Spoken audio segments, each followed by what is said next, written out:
ఈ నెల 26వ తారీఖున నా మీద వచ్చిన అభియోగాలన్నిటినీ అన్ని రకాలుగా నా మీద చాలా రకాలైనటువంటి కేసులకి అలాగే వీటికి అన్నిటికీ ఫుల్ స్టాప్ పెడుతూ 2016 నుంచి ఇప్పటి వరకు 2024 ఈ గడిచిన 9 సంవత్సరాలు నేను పడిన క్షోభ,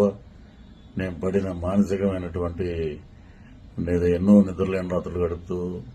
ఎన్నో రకాల కథనాలు ఎవరికి వారు ఇష్టం వచ్చినట్టు కథనాలు రాయటం చాలా మనస్తాపానికి గురి చేసి